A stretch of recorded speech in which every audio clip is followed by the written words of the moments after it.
All right, well, good morning. I first want to start off by reminding the citizens of Louisiana that as you travel around the state, you will see the flags of all state buildings at half mast in honor of those lives that were lost in this horrific act of violence.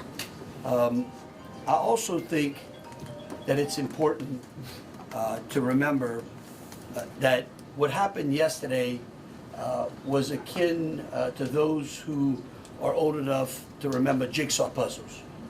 And that you would take a 1,000-piece jigsaw puzzle and you empty the box and you've got to start sifting through those pieces. And you want to start, if you're real good, you start at the corners, right? Try to put your corners together. And from yesterday to today, over 1,000 law enforcement agents and officers, men and women, have been poring over countless amounts of data, of videos, of surveillances, interviews, tracking down every possible lead that came to us, whether it was the New Orleans Police Department, the Louisiana State Police, the FBI, or our other federal agencies. Also yesterday, I issued an emergency declaration. That declaration was meant to streamline resources and communications between state, local, and federal partners. And we're seeing the results of it. I also would like to remind everyone that what's going on in this city and this state is twofold. We've got an active criminal investigation going on, while we're also continuing to secure the city in preparation for 3 o'clock kickoff time for the Sugar Bowl. With that, I would also remind those who are in the city that as far as state resources are concerned, we have the Louisiana State Police, the Louisiana National Guard, which was part of that emergency declaration, which allowed us to put an entire MP company on the ground. Those become force multipliers, is what we call that in law enforcement and the military. That helps to add to the resources that we have. Wildlife and Fisheries, the Department of Corrections, DSF, DHS, our Veterans Affairs, our Probation and Parole, all state agencies. Any state agency who has post-certified officers are here in this city to help secure the city. And so with that, I would like to turn it over to Christopher Rea, who is the Deputy Assistant Director of the FBI's Counter Terrorism Division. Chris? Thank you, Governor Landry.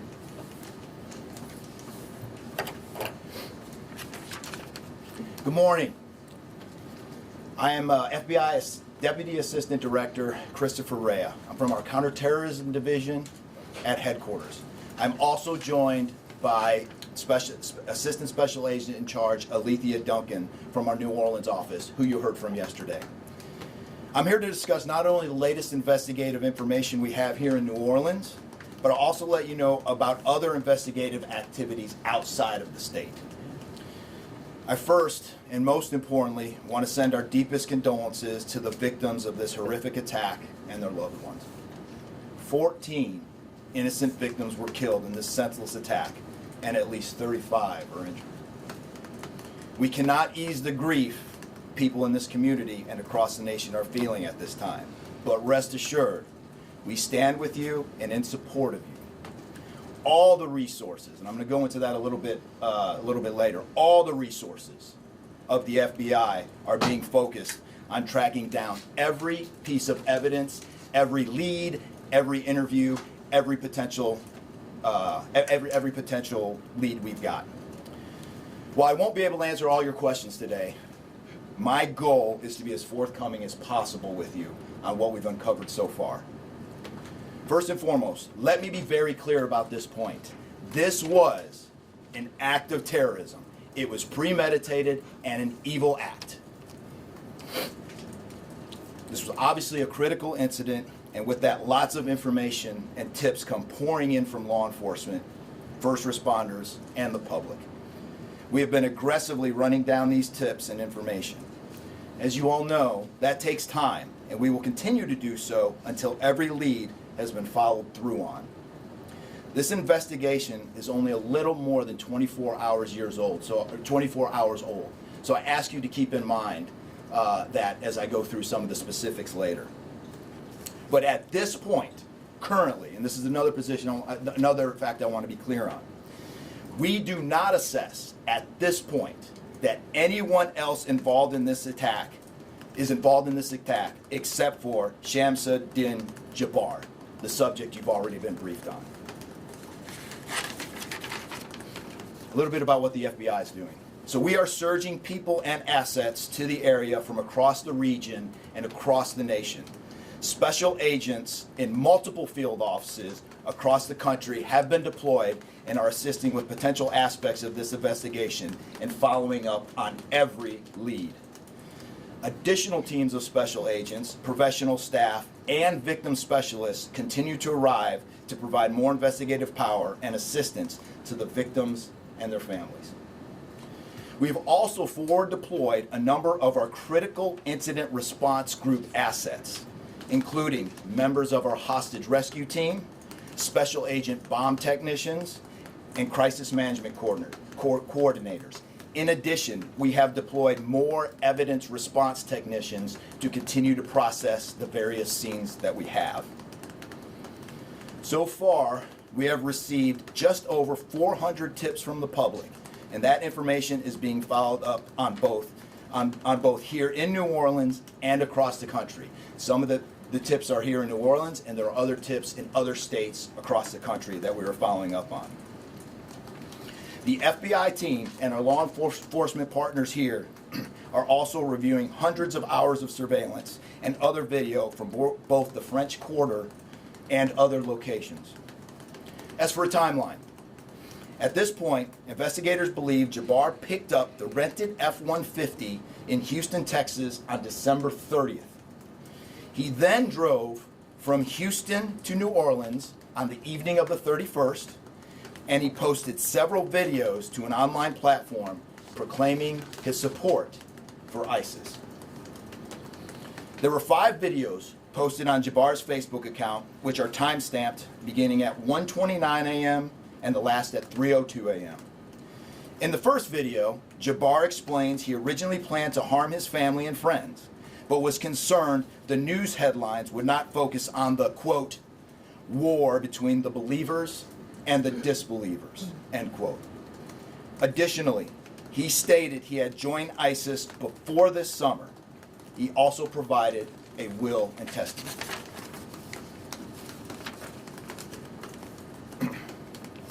FBI and ATF. FBI, we have a couple different scenes at the location.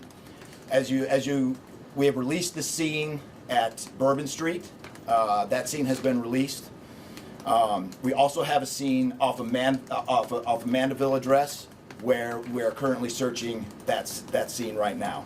FBI and ATF agents have secured that house, and that location is being searched for potential evidence. On New Year's morning, Jabbar opened fire after ramming through a blocked-off area of Bourbon Street, used his truck as a weapon to run over the victims. Teams of specially trained victim specialists, again, as I said, are on the ground here in New Orleans, assisting survivors of the attack and loved ones of the deceased. We do not believe the public is in any danger around any of these locations.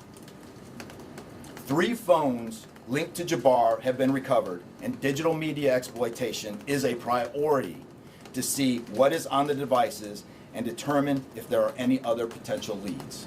Additionally, we have recovered 2 laptops and are currently reviewing them for any potential leads. Those laptops were recovered at the Mandeville address. Evidence technicians will also be going over the F-150 truck Jabbar was driving, As you know, we recovered an ISIS flag from the back of the vehicle. Jabbar declared his support for the terrorist group on social media, as I stated before, as he made his way to New Orleans. FBI bomb technicians also recovered 2 IEDs in coolers, one from the cross-section of Bourbon and Orleans Street, and the second at an intersection approximately 2 blocks away. There were multiple reports of other devices. Those reports turned out to be misinformation or not actual functioning devices. Those are the only 2 devices that we've been able to recover that were functional. Both devices were rendered safe on scene. We did obtain surveillance footage showing Jabbar placing the devices where they were found. Two other, as I said before, 2 other items of interest were determined not to be IEDs. A little bit about Jabbar. Jabbar himself was born in the United States and is a U.S. military veteran. We are looking in everything in his life. While we have interviewed many people who know Jabbar, we still need to talk to others. Whether you know Jabbar personally, worked with him, served in the military, or saw him in New Orleans or Texas, we need to talk to you. You may not think you have relevant information, but what you know could tie in to one of our investigative leads.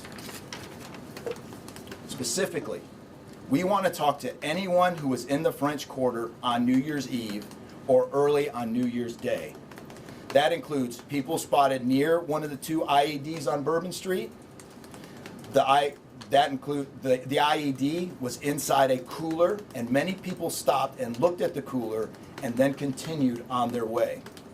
Let's be clear, again, we do not believe at this point these people are involved in this incident in any way. We want to speak to them as witnesses and want to know what they saw and when. I went down to the crime scene last night. It is very hard to put into words what it looked like and how difficult it was to see. Anyone with information can call us at 1-800-CALL-FBI or send digital tips to fbi.gov/Bourbon Street attack. Early this morning, evidence response teams finished their work at the crime scene. Bourbon Street has been turned over to the city of New Orleans. As you know, there's also an FBI investigation in Las Vegas. We are following up on all potential leads and not ruling everything out. However, at this point, there is no definitive link between the attack here in New Orleans and the one in Las Vegas. And again, I'll preface everything with what I started with in the beginning, which was this is very early in an investigation like this. Again, our thoughts and prayers are with the victims of this tragedy and everyone impacted across the country. They remain at the heart of our investigation. I also, although I've only been on the ground here a short time, I also want to express a sincere appreciation for our partners here, which include the U.S. Attorney's Office, HSI, ATF, the New Orleans PD, the Louisiana State Police, the Governor's Office, and countless others. At this point, I'm going to turn it over to the Special Agent in charge of ATF here, Josh Jackson.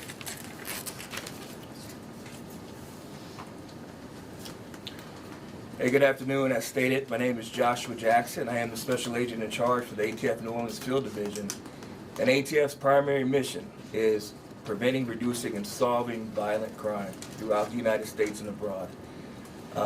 Solving part is the focus of this investigation. ATF resources that have been brought to bear to the city and to focus with our federal, state, and local partners have been our national response team. We spoke about the scene that's still being processed now. The national response team of ATF is a team of certified fire investigators, certified explosive specialists, fire engineers, electrical engineers. These folks will give us additional investigative leads to help the investigative team identify what happened at the location in Mandeville and identify how that fire started and move the investigation forward from there. Additional resources that ATF has brought to bear into the city. There's our ATF Special Response Team. This is a tactical team capable of handling any sort of enforcement operation. This team is deployed, on set, and ready for the Sugar Bowl today. This team is also made available to the Louisiana State Police and also New Orleans Police Department to assist with any efforts that they may have during this period. Additional resources, as the governor alluded to, he executed executive powers and had an emergency declared to where ATF was able to tap in to Emergency Support Function 13 resources. This allowed us to bring additional explosive detection canines so that we can safely sweep the city and safely sweep the Super Bowl in preparation for the game today. These resources will still be in the city as we lead up to the Super Bowl and through Mardi Gras. These type of ATF resources will be here. The last resources the ATF has brought to bear, and probably the most important one, is our victim witness coordinators. These folks come in and they provide resources to the victims and the family members that have suffered greatly during this tragedy. The entire city hurts, but the victims and the family members are in need of resources and care long after this investigation wraps up.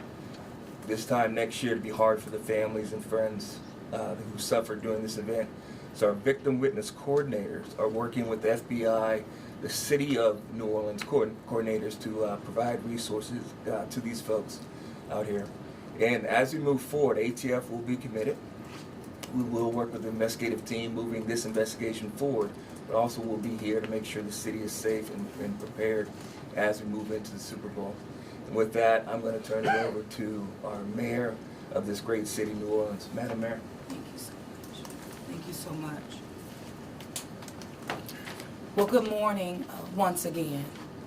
And I just want to just echo my thank yous to the unified command of our law enforcement partners and at every single level, federal, state, and governor. Governor, thank you for your partnership. Thank you. I also want to thank the residents and the visitors of the city of New Orleans for your patience, for your support, and most of all, your prayers. Our hearts and prayers continue to go out to the victims' families, and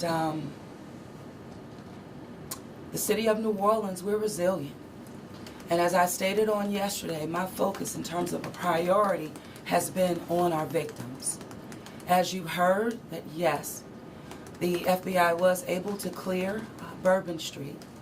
And what that meant also for me in this city was that we were able to remove our victims, identify them, and notify their families.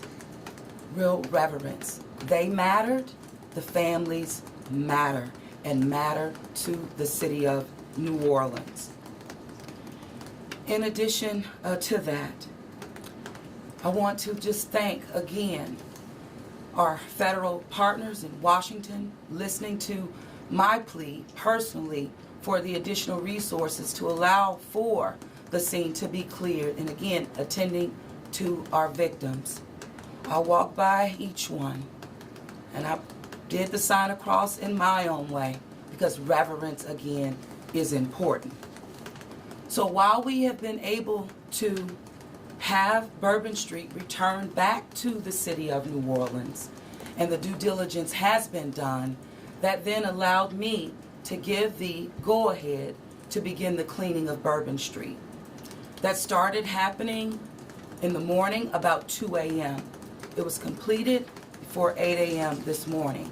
But that has really set the tone, I would say, and with the confidence that I have in the law enforcement partners, all of the resources that have been activated, how we have made sure that safety continues to be our top priority, how our assets have been deployed strategically, again, for the safety and the protection of our visitors and our residents in the city. And because of that, the confidence is there to reopen Bourbon Street to the public prior to game time today. The first order will be to allow for vendors to come in and service the businesses. That's important in order for us to stand up activation, as you know, Governor. And so with that, I want to reassure the public that the city of New Orleans is not only ready for game day today, but we're ready to continue to host large-scale events in our city because we are built to host at every single turn. I want to again thank all of those who responded to the FBI's call for information and tips. As you heard, that has been useful. Continue to do that. The investigation is still active and absolutely under the FBI's leadership. We will continue to operate and cooperate as we always have. So I want to also thank all of our partners for the added resources for victim and crisis management. We know that that's again important. Working with our partner, the Greater New Orleans Foundation, we have set up a fund for our victims' families for not only today but into the future. As you heard, this is going to be a long process for our people. So with that, the city of New Orleans, and with all of my confidence, we are ready. And we could not get here again without the unified presence, support, and cooperation. We are stronger together. And I want to say again, thank you so much. Thank you, Governor. So once again, the governor would like me to reiterate that Bourbon Street will be prepared for full activation before game time today. We know 3 p.m., so we're working towards 2:30 p.m. But prior to game time, the kickoff, Bourbon Street will be restored. So we're hard at work now. Our teams are now, and of course, working with our business community to serve our public and serve our residents and our visitors alike. In closing, I want to rest people assured that right now in the city of New Orleans, there's an unprecedented amount of law enforcement resources that are being utilized to close out and to hunt down and to finalize this investigation. I want to thank the FBI and all of our federal partners for the amount of resources they have poured into the city. This type of event can happen in any city. And that's the tragedy of it. And I think it's important for people to understand that to protect our citizens in America from evil, you have to crush it. You can't go out there and placate it. You can't go out there and say, oh, I'm going to put this in place and that in place and hope that evil doesn't show up on your doorstep, because it will. You have to crush it. And that's what we're going to do here. We're going to put it all behind us. We're going to continue to keep the victims, those that are in the hospital, either fighting for their lives or trying to recover, in our thoughts and in our prayers.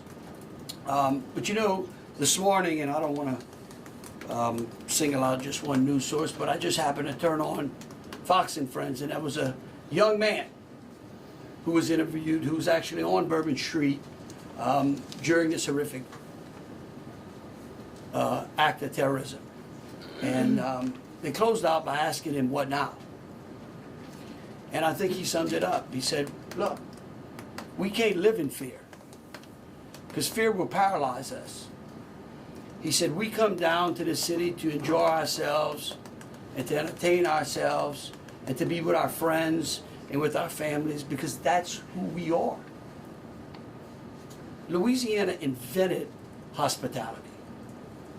The people in this city care for each other. And believe you me, we care about each one of the lives that were lost in this city in that. We will never forget them. But it would be a tragedy if we let their losses be snuffed out because of fear. This city will be back. We will be open to family and friends and loved ones who want some time to relax from the pressures of life. And so today, we're going to have us a sugar bowl. We're going to enjoy ourselves. We're going to keep those, again, who have lost loved ones in mind. and we're going to get on to the business of this city and this great country. With that, I'll take any questions. Governor, this is for you and the Assistant Director. The message has really changed since yesterday. Yesterday, the FBI said that people should be vigilant, that he did not act alone, that he likely had help, and now you're coming out the very next day and saying he was a lone wolf, everything is safe, the game moves on, everybody have a good time. How can you be so sure just 12 hours later? Well, we're going to bring him up. All right, but here's what I want to remind everyone. Like I was a deputy sheriff, right? I worked in a jail, I worked on the street, I worked on the interstate, I served warrants. I can tell you. Look, in today's world, I get it. Information, we get information like that. Everybody lives in a 15-second TikTok video. We think that life operates like it does on our phones, and it just doesn't. Information changes. In fact, that's why we ask the media for patience. We get information, like I said, no one dumps a 1,000-piece jigsaw puzzle and puts it together in 5 seconds. Okay? And what I would tell you is that I appreciate the fact that what we did was we're under-promising and over-delivering today. And I think that's important. And I want to remind something. Look, because over the last decade, law enforcement has taken it on the chin, unfairly. And there are great men and women serving in the FBI, in ATF, in Louisiana State Police, in New Orleans PD. Our sheriffs have been unbelievable in this. And I tell you, they want to protect you all. And we have to trust them.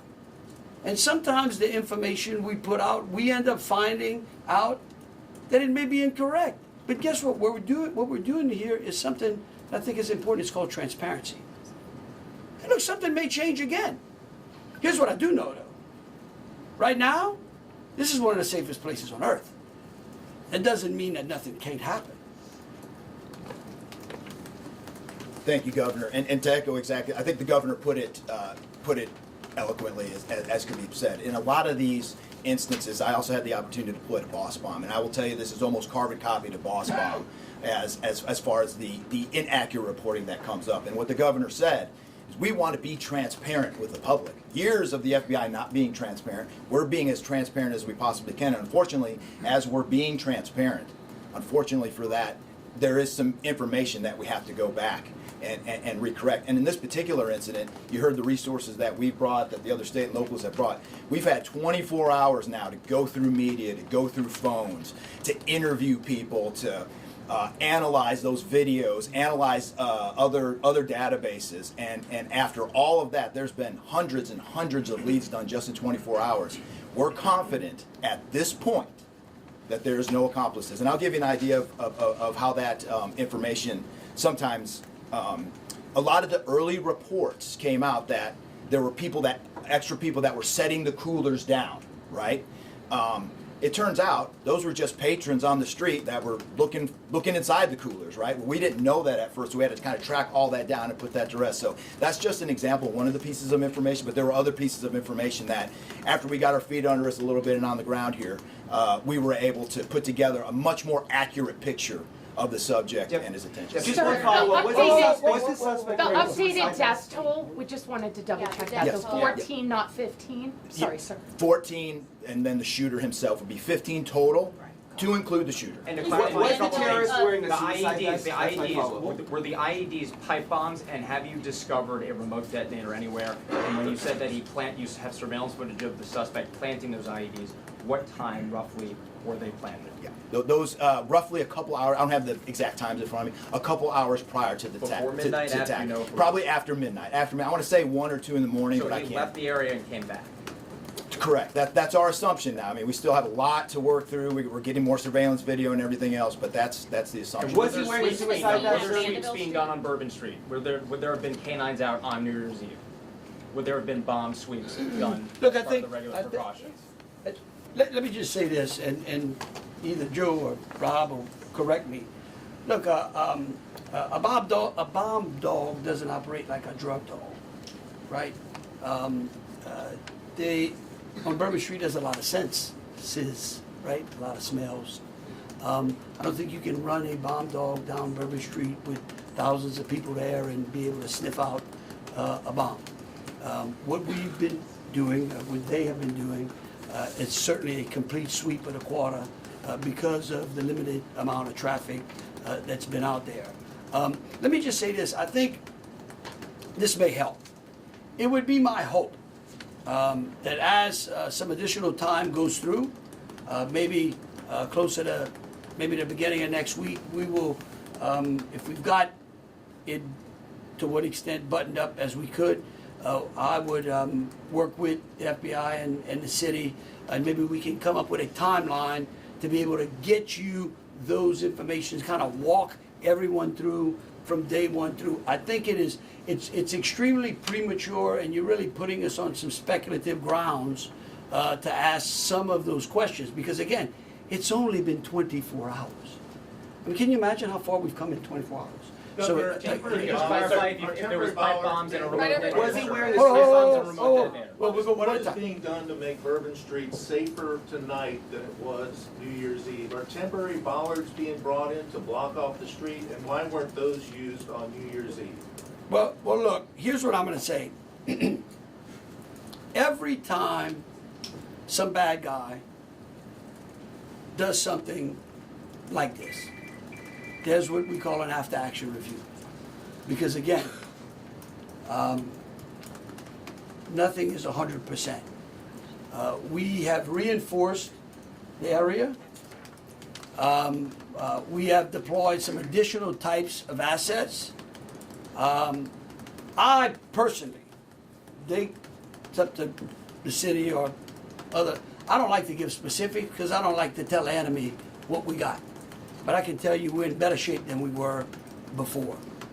We have time for two more questions. Director, can you speak to the Mandeville scene? Sit. Can you speak to the Mandeville scene? And then And some neighbors at that site told us they smelled smoke early in the morning. Was there a fire there? Any kind of burning happening? Yeah, Do you great. still believe that that fire happened after the suspect was killed? That's correct. Yeah, I'll move to 18. I do want to address the suicide vest question. I want to kill that one right away. Okay. There was no evidence that the subject was wearing a suicide vest at all. So I will turn the Mandeville stuff over to ATF. Yeah, as to the fire at the Mandeville scene, so our working theory now is that the fire started after Jabbar was already deceased. There's a lot of different ways that can happen. You could have different time devices. You could have a long cord that extended that time. You could also have pressure cookers that were put on top of the stove filled with gasoline, and then it went off. There's a lot of different ways to do it, but that is why our ATF National Response Team is here to answer those questions and get that investigative lead back to our team. So more to come on that. We're still processing that scene. We're out there right now. Are you able to So how he became radicalized over all of this time, what brought him to Bourbon Street? Do we understand, was there any international travel involved? What led him down this path to this sort of radicalization? Sure, a lot of questions we're still asking ourselves. We know that he specifically picked out Bourbon Street. Not quite sure why. I mean, I think one can assume that it was lots of people New Year's Eve, with a target for an attack. That's the stuff in the coming days as far as that path to radicalization that we're really going to be digging into and making a priority of. So what I can tell you right now is that he was 100% inspired by ISIS, and so we're digging through more of the social media, more interviews, working with some of our other partners to ascertain just how to ascertain a little bit more about that connection. We're going to do one more, Kate. Right there. You've had your hand up for a while. Yeah. Sorry. Thank you, I appreciate it. It's actually for Special Agent Ryan. Sir, I prefer those. I'm gonna check. in order to reassure people, would you be able to explain the analysis and evidence that has led to this most recent understanding that he was a lone actor and that there is at this point, at least from your understanding, no further danger to the public? Sure. I think a lot of that, multiple interviews, the hundreds of interviews that we've conducted so far, the social media review that we've done of his accounts, by my count now, the 5 devices we have, the 3 cell phones and the 2 laptops, been able to initially triage or go through that, and there is just nothing to indicate through call records, through anything on those devices, through interviews, through anything in our systems, that he was aided in this attack by anybody. And again, I have to caveat, like the governor said, this is 24 hours into it.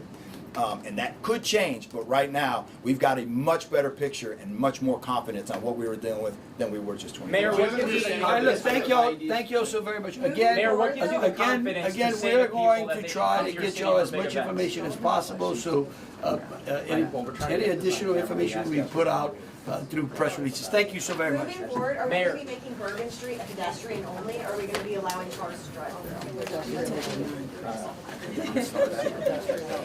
Pedestrian only?